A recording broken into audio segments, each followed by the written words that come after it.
दोस्तों स्वागत है आपका by the dip YouTube channel में। अगर इस चैनल पर आप पहली बार आए हैं तो चैनल को सब्सक्राइब कर लीजिए, क्योंकि यहाँ ETF से रिलेटेड वीडियो अपलोड किया जाता है। इसके अलावा हमारे पास एक फ्री टेलीग्राम चैनल है जहाँ पे हम लगातार गूगल शीट वगैरह शेयर करते हैं और न्यूज से रिलेटेड काफी सारे अपडेट, और जब कभी हम वीडियो नहीं बना सकते तो इस तरह का डिटेल भी हम आपके साथ शेयर करते हैं, जिससे कि आपको ट्रेडिंग करने में यहाँ पे काफी हेल्प हो सके। और जब कभी वीडियो बनाते हैं तो उसका भी लिंक यहाँ पे हम डाल देते हैं। दोस्तों आज यहाँ पे हम बात करने वाले हैं निफ्टी 200 मोमेंटम 30 ETF की। इस ETF का टेक्निकल और फंडामेंटल दोनों जांच करेंगे और देखेंगे क्या इसमें एंट्री हमारी बन रही है या नहीं। तो सबसे पहले यहाँ पे हम फंडामेंटल के बात करेंगे, उसके बाद हम टेक्निकल पे आते हैं। इस ETF को अपने डीमेट अकाउंट पर अगर ढूंढना चाहेंगे तो उसे इस कोड से आप ढूंढ सकते हैं, या फिर इसका पूरा नाम यहाँ पे लिखा हुआ है। जो वर्तमान क्लोजिंग प्राइस इसका है 31 रुपया 17 पैसे पे ये अपना क्लोजिंग दिया है। और अगर हम इसकी बात कर लेते हैं डिलीवरी पोजीशन की, तो आज का इसका डिलीवरी पोजीशन है 77.45, जो कि बहुत ही अच्छा है। टोटल अगर हम कैपिटल की बात करें तो लगभग 406.33 करोड़ यहाँ पर इसका मार्केट कैप है। और साथ ही साथ इसका INAV की अगर हम बात करें तो INAV 31.09 है, और क्लोजिंग प्राइस जैसे हमने बताया आपको कि 31.17 है। दोनों कीमत काफी आसपास है, तो यहाँ पे एक बेहतर कीमत हमें दिख रहा है बाय और सेल करने का, उसमें कोई दिक्कत नहीं है। अगर डेट ऑफ लिस्टिंग की बात करें तो डेट ऑफ लिस्टिंग इसकी है 10 अगस्त 2022। देन इसके बाद हम देख लेते हैं इसका हिस्टोरिकल डाटा, जहां पे हमें पता चलेगा कि एक महीने में इसका जो वॉल्यूम है या फिर डिलीवरी पोजीशन वो कितना उठाया गया है। तो यहाँ पे हम देख लेते हैं इसका वॉल्यूम की वॉल्यूम जो है वो कितना बनता है डेली बेसिस पे। तो लगभग 7 लाख 8 लाख 22 लाख 6 लाख 15 लाख 24 लाख 16 लाख 22 12 लाख 69 लाख 13 लाख, यानी कि मोटा मोटे अगर कहें ऑन एवरेज यहाँ पे तो लगभग 15 लाख से कम का वॉल्यूम ऑन एवरेज यहाँ पे नहीं बनता है। ठीक है।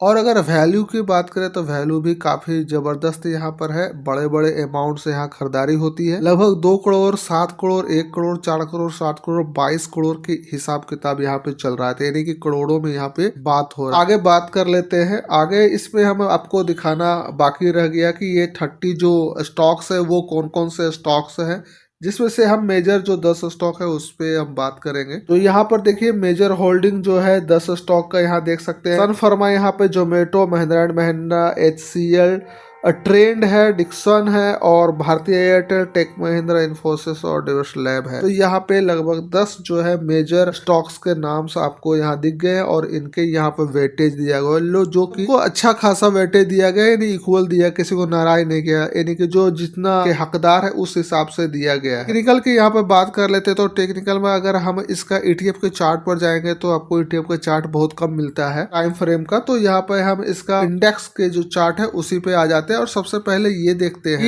ये जब भी डिप गया है, यानी कि मार्केट इसका जब नीचे गया तो कितना नीचे गया है, ये सबसे बड़ी बात है। और सबसे ज्यादा जो डाउनफॉल हुआ है वो प्राइस ऑफ परसेंटेज कितना रहता है डाउनफॉल का। तो यहाँ पर ये सबसे पहली बात हम आकलन करने वाले हैं। तो स्टार्ट करते हैं इसे। हम कहाँ से देखते हैं, थोड़ा पुराने इतिहास को दोबारा जो है उखाड़ के देखेंगे। यहाँ पे सबसे पहला है 1 मई 2006 से लेके ये जो है कि 12 जून 2006 तक लगभग 33% यानी 34% के आसपास ये डाउनफॉल में गया था। उसके बाद अगर हर एक डेट को हम नहीं दिखाएंगे, लेकिन ये जो डेट है लगभग 2007 की है, तो इसमें 17-18% ये गया था। और ये आपका 2007 में ही दोबारा जो है कि 13% गिरा। देन जो सबसे बड़ा गिरावट यहाँ पर है 67% का, जो कि आप देख सकते हैं। और ये कब का गिरावट है, लगभग ये 2008 में हुआ था। लेमन क्रैश ब्रदर क्रैश जो हुआ था उसी का ये क्रैश दिया गया है। 2008 में पूरा साल ही लगातार गिरा है, हर एक स्टॉक गिरा था, सिर्फ यही नहीं गिरा है, तो इसका भी गिरना लाजमी है। इसके बाद 2010 में गिरा, 2010 में ही फिर से मूवमेंट आ गई और काफी ऊपर चला गया। उसके बाद 2010 के नवंबर महीने में गिरना शुरू हुआ। देन उसके बाद 2012 के बाद जो है इसमें मूवमेंट आना शुरू हुआ। देन इसके बाद अगर हम बात कर ले तो 2013 में ये गिरना शुरू हुआ, और 2013 के अगस्त में सितंबर में फिर से मूवमेंट आई और ये चला गया। लगभग 14% ये गिरा था उस समय, और उसके बाद 11% गिरा। ये शायद आई थिंक 2015 का है। तो 2015 में ये गिरा और उसके बाद 22% जो ये गिरा है, फॉल हुआ है, तो ये भी 2015 के अगस्त के आसपास गिरा था। उसके बाद 14% के आसपास गिरा है, तो 2016 में गिरा। और उसके बाद अगर और देखें इसके अंदर की कब कब कितना कितना फॉल हुआ है, तो ये 2018 की बात है, तो इसमें 17% गिरा। और उसके बाद 12% 2019 यानी कि कोविड का होगा। देन ये जो है 2020 ये कोविड का होगा। ये सेकेंड फर्स्ट फेज जो भी हुआ होगा उसी का ये है, इसमें इफेक्ट पड़ा हुआ। देन उसके बाद अगर हम बात करें कि ये जो है 30% गिरा था लगभग 2021 में। देन उसके बाद 2022 में दोबारा 14% गिरा। देन उसके बाद जो मूवमेंट आई उसमें दोबारा कभी नहीं गिरा, आप देख सकते हैं।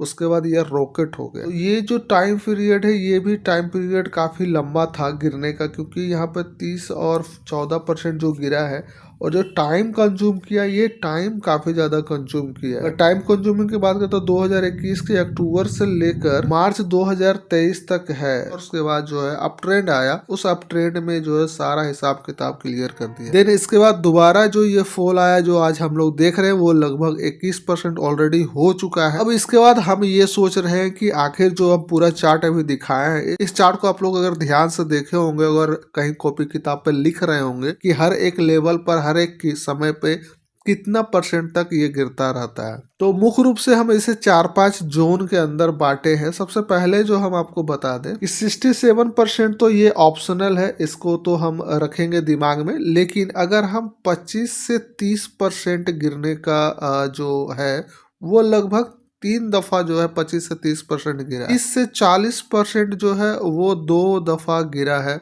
20 से 25% जो है वो लगभग एक बार गिरा है, ठीक है। उसके बाद 15 से 20% के आसपास ये 2 बार गिरा है। लेकिन सबसे ज्यादा दफा जो है ये 10 से 15% गिरा है। सबसे ज्यादा 10 से 15 लगभग 7 बार गिरा है। यानी नॉर्मली इसका 10-15% गिरना कोई बड़ी बात नहीं, ये बात हमें पहले सोच लेना चाहिए। उसके बाद जो है 25 से 30% वाला रेंज में 3 दफा गिरा है, तो यानी कि ये मोटा मोटी 25 से 30% तक आ सकता है। जिसमें से अगर अभी हम देखें तो 21% तक ऑलरेडी करेक्शन हो चुका है, यानी कि 7% और हम मान लेते हैं तो हो जाएगा मेरा 30%। तो कम से कम यहाँ तक तो ये जाएगा जाएगा, ठीक है। जो ज्यादा दफा आता है, 3 दफा आ चुका है, तो ये ज्यादा दफा आएगा तो हम समझ सकते हैं 7% और ये गिरना होगा तो गिर सकता है। अगर इससे भी आगे अगर जाना चाहते हैं, हम सोचना चाहते हैं नेगेटिव, तो हम ये सोच सकते हैं कि 30 से 40% जाएगा, ठीक है। 30 से 40% जाएगा तो 20% ऑलरेडी जा चुका है, 21%, तो 20% और पकड़ लेते हैं, ठीक है। तो अगर हमारी एंट्री आज इसमें हो रही है, फ्रेश एंट्री हो रही है, तो ऑलरेडी 20% डिस्काउंट में हो रही है। और 20% और जो है कि हम तैयार रहेंगे कि ये नीचे जाएगा तो एवरेज कर लेंगे। तो 20% को एवरेज करने के लिए आप क्या करेंगे? सिंपल है, 10-10 का आप जो है एवरेजिंग कीजिए। 10% नीचे आता है बाई कर लीजिए, उसके बाद से 10% नीचे आता है बाई कर लीजिए, काम खत्म हो गया अपना, है कि नहीं। तो इसी तरह से मेरा जो है यहाँ पर एंट्री बन सकता है। लेकिन यहाँ पर जो कीमत है वो तो कीमत हम इंडेक्स वाला देख रहे हैं, तो हम यहाँ चले आते हैं अपना ETF के अंदर और वहाँ देखते हैं कीमत।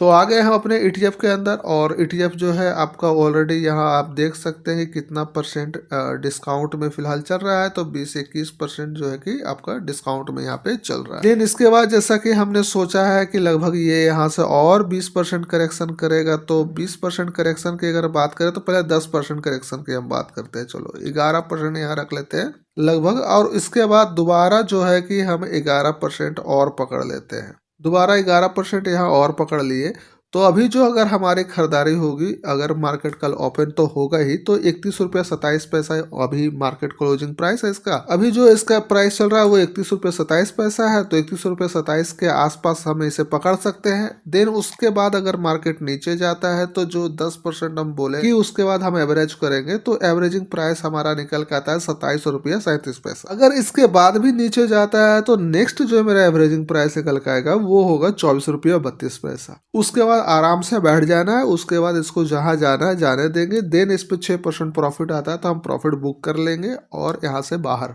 तो काफी आराम से चीजों को यहाँ पे हमने एक्सप्लेन कर दिया है। अगर आपको मेरे इस वीडियो से थोड़ा भी हेल्प हुआ होगा तो इस वीडियो को प्लीज लाइक कर दीजिए और कमेंट करके जरूर बताइए कि आपको क्या समझ में नहीं आया। और टेलीग्राम ग्रुप ज्वाइन करना बिल्कुल मत भूलिएगा, क्योंकि टेलीग्राम पे काफी कुछ इंपॉर्टेंट इन्फॉर्मेशन हम लगातार अपडेट करते रहते हैं। तो दोस्तों वीडियो को यहीं पे खत्म करते हैं, फिर मिलते हैं कोई नए वीडियो के साथ। जब तक के लिए जय हिंद, जय भारत।